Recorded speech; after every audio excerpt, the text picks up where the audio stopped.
Okay, hello everybody. For those of you who know, this is take two. I came on a minute ago. Been having a little rough here the last couple of days, so I came on a little bit rough.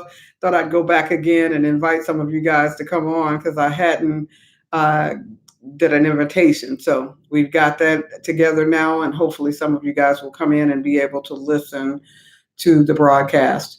Today's broadcast is funding, education, supports and technology. That is not necessarily the broadcast, but that is some of the things that we talk about when we talk about the broadcast. This week broadcast is creative funding for nonprofits and for profits. And the reason that we're hitting them both is because we know that some of you out there are just not sure which way you're going to go. So we're providing as much information as we can about both. I'm Dr. Barbara Wright. I'm your speaker, teacher, and reacher. Each week, this broadcast features a weekly Biz Fest. We're calling it weekly Biz Fest. Right now, it's just digital, but hopefully at some point we will be able to increase this to being an in-person expo. But right now, it is just a digital fest that we do every Thursday, regardless of what happens. So, well, not regardless of what happens, but because this was almost one of those weeks that it did not happen. But we will try to bring this every Thursday so that we can build up a number of videos that will help people again and again and again until we are able to develop a class. We would love to be able to develop a class, but until we're able to do that, this is as good as it gets. So who are we looking for? We're looking for first generation entrepreneurs, businesses, nonprofits, and 21st century career seekers. This information is for you. And it may help some of you that have already been in business. Some of you may be started in business like I did and was in business 16 years without any lessons. And basically, I learned out there in the field. So a lot of the information that I've shared with you is because I've experienced it. I've had different things to happen, and I have experienced those businesses. So a lot of what I'm sharing is personal experience. But I want to give you 7 tips for transitioning from employee to employer. Once you have a direction, develop a clear business goal that you hope to accomplish. You want to have a clear business goal. Nobody can be clear about it but you. You have to make sure that you are developing that goal. Number 2, you want to analyze and check trends, demographic, geographic, psychographic, or some people call it behavioral graphic. You want to check those SWOT analysis and pest analysis. And we'll be breaking some of those down in here to help you know what those are if you do not. But just know that you're going to have to analyze. So you're going to have to deputize by opening your eyes, making sure that you know what you're going to do. You're going to analyze by checking demographics, geographic, psychographic. Some people call it statistics. Check those statistics to make sure that what you're thinking about doing is going to serve you well. Also, you want to organize, develop your preliminary business and financial plan. You have to get organized. Now, I'm going to break some of this down in a little bit, but I'm just kind of giving you these 7 tips that came to me. And then you want to legalize, develop a collaborative to help with final plans. You can't really do it by yourself, but you want to make sure that you become legal. I've always known people to be in business. I haven't always known people to be in legal businesses. And so you might have known grandma sold this or that or the other, but it didn't step through the city steps. So we want to make sure that we're legal as much as possible. You want to collaborate your business. So you want to deputize. That means just open your eyes and know what's out there. You want to analyze. You want to do statistical research. You want to organize all of your documents and organize everything about your business. You want to legalize your business, make sure it's legal. You want to collaboratize your business, make sure that you have some people to work with. You want to digitize your business. You have to have that technology. That's why we changed training at the end of Fest to technology. And then you want to monetize. You want to finance your business, and you're going to have to put some time in there. 80 hours a week times 5, or 40 hours a week times 10. I mean, you're going to have to figure out how you're going to monetize this business. I have that in there as a note, and I might not be reading that note quite right. Whether you're open 80 hours or 40 hours, you got to determine how many hours you're going to work and then how many widgets or whatever you intend to sell. Let me clarify that, sell during that time. And then that tells you about what your income is. If I'm your coach, I help you with determining what your income is going to be. And then there's 7 vows to success. And those are pretty quick. And then we're going to get into this week's session. So the 7 vows of success, you have to answer yes to each one of these vows. Do you have the faith?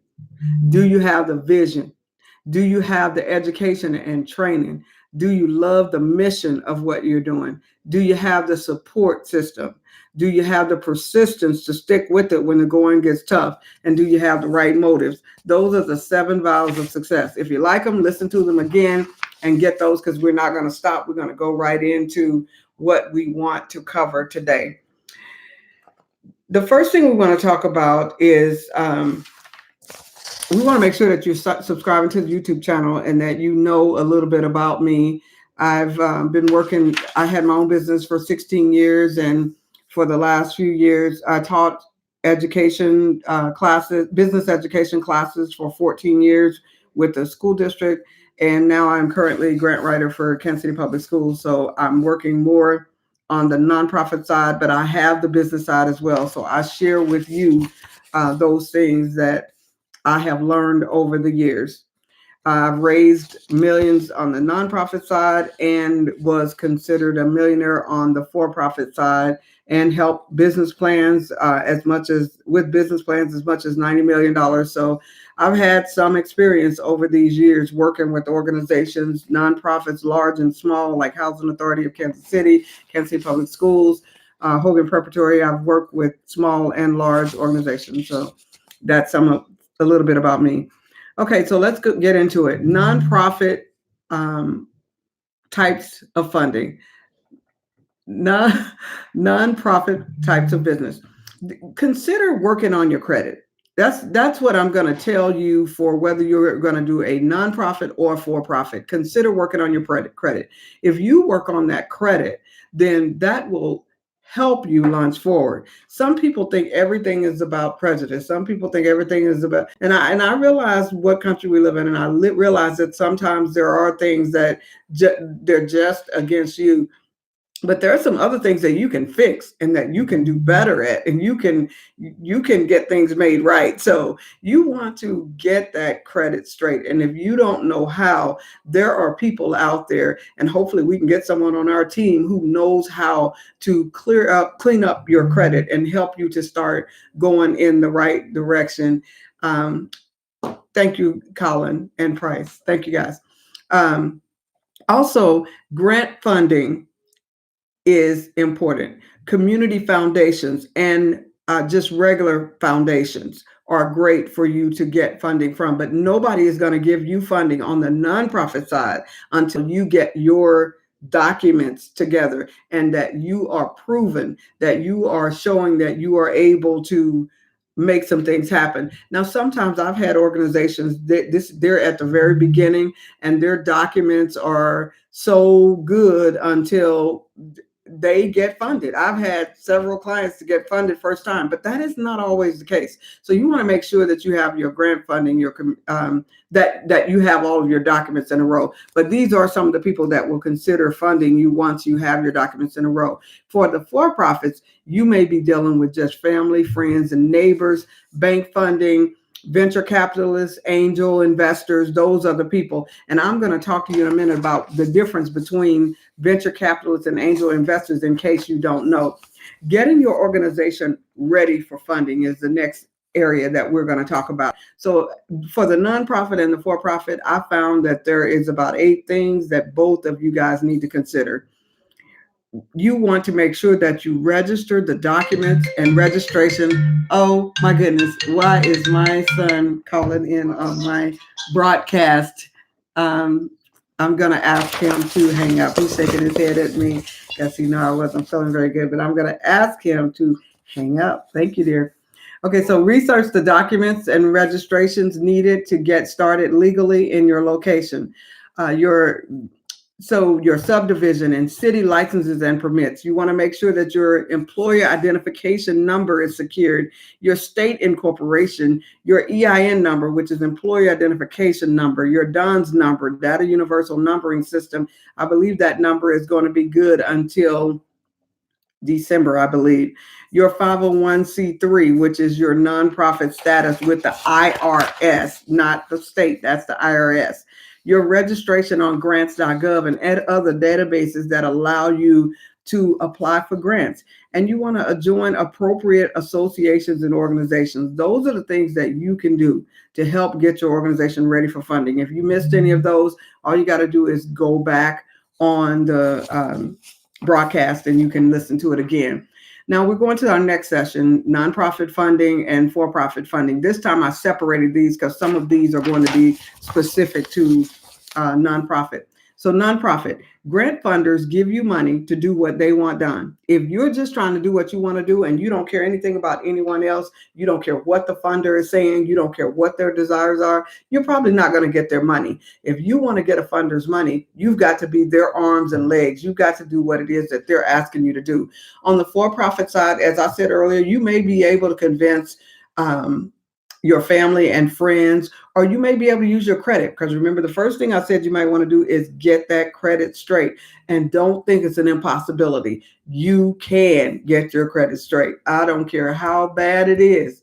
Believe you me, you can get it straight. I'm thanking God that mine is straight, but you can get it straight.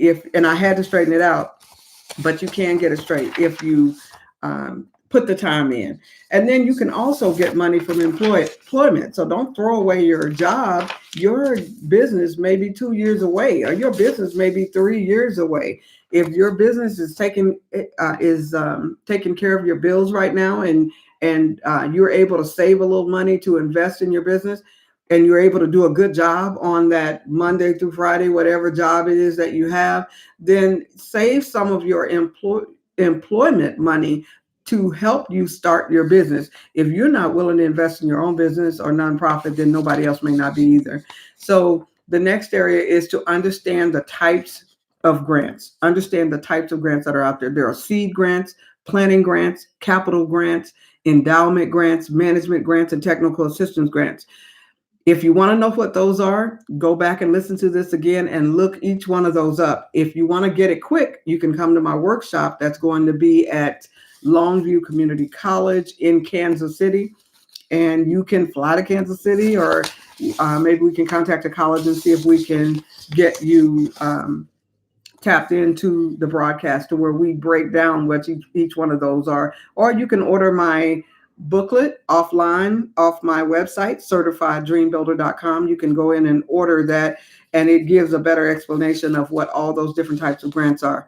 And that book is only $20. So I have one that's called Grant Writing Finally Made Easy, and one that's called Grant Management Finally Made Easy. Now, as far as the for-profit, there are banks and funders. Banks and funders give you money to either own a piece of the company or make interest. So theirs is a little different. On the nonprofit side, they give you that money because you are carrying out one of their mission. But on the for-profit side, they're giving you their cash money so that they can gain interest as far as the banks are concerned, or the funders, so that they can get a piece of the organization.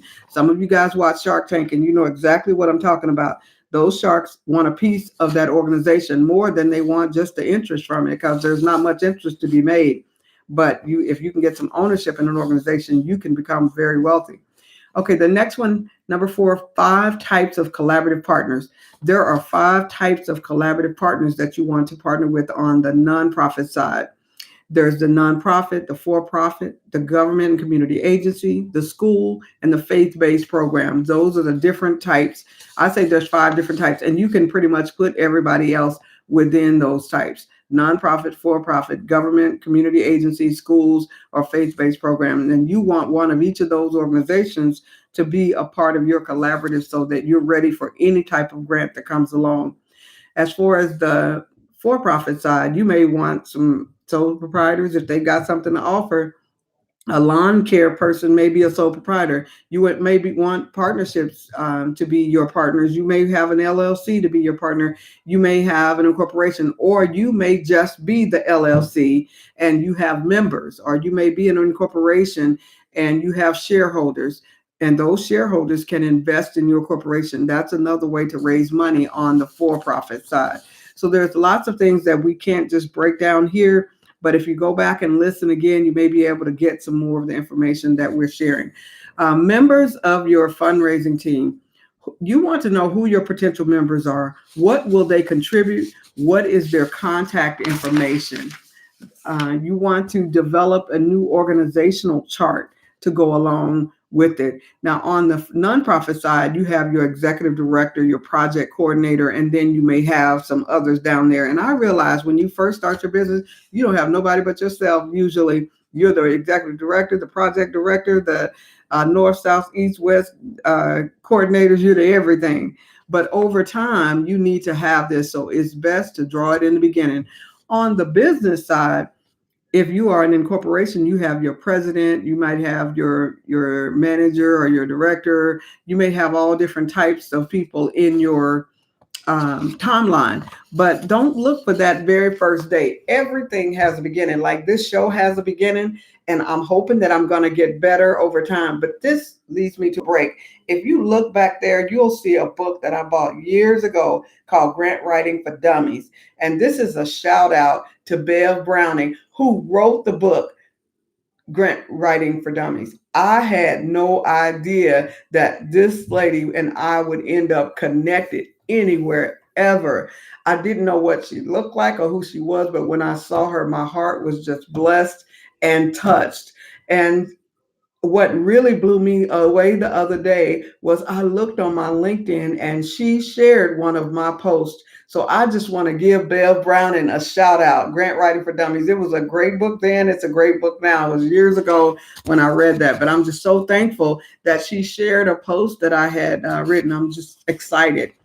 But she was definitely one of the people initially who I went to. Well, I didn't go to, but I bought her materials along with lots of materials that you see, and I don't have half of it up there. I just have some of it up there that I've kept over the years. A lot of books I got rid of, but I've kept that one.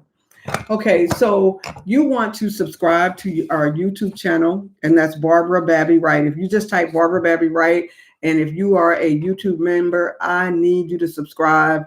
I would love to get those 1,000 subscribers so that I can do this program on my phone and don't have to be tied to this computer. So if you can become a subscriber, I would sure appreciate it. We've got the viewers, but we need the subscribers and we need listeners. So go back and listen again and again and share it with your friends and let other people know, and we can help each other. Okay, so subscribe to the channel, click the notification bell so that you can be informed when I do have a broadcast coming up in case I don't get to notify you like I did this time. Visit my certifieddreambuilder.com website, certifieddreambuilder.com, where you can find self-schedule appointments, my exclusive grant writing and management workbooks that are only $20, information about our exclusive programs, products, and services, including the preparation of documents like fundable business plans, 501c3s, proposals, and one-on-one appointments to help you reach your goal. Find our latest local and national Finally Made Easy business startup and grant writing workbooks. All of these things are available for you on certifieddreambuilder.com. Find hundreds of free links for improving your personal, academic, and business life, or for the life of those that you serve in your community. Have them go there because I do have a wonderful free list of open resources that you can use. I want to remind you that I do have workshops coming up. I have one February 8th that's going to be at Longview College. That one's from 10 to noon. That's going to be the next one that's coming up. And I also have one, I believe, March 6th. I'll have to tell you about that one a little bit later. Don't miss out on the next dynamic class. Find the link to register and enroll on the, just rewind back and it'll give you the information. It's Longview Community College here in Kansas City. And I will have the information on my website. The information is also on my Facebook site, Dr. Barbara Babby Wright. If you become my friend on Dr. Barbara Babby Wright, you will see all of my workshops and classes. So I would love to see you there. Well, that's about it. I've gone a little bit longer than what I would like to go, but I wanted to share some information. We may start sharing a little bit less so that we can be more thorough on the information that we share. But for now, we're hopeful that this information is helping you to get to your next level. Remember, this is our weekly Biz Fest, and that Fest stands for funding, education, support, and technology to help first generation entrepreneurs, businesses, and nonprofits and 21st century career seekers get to the next level. Y'all have a great day, and I'll talk to you later.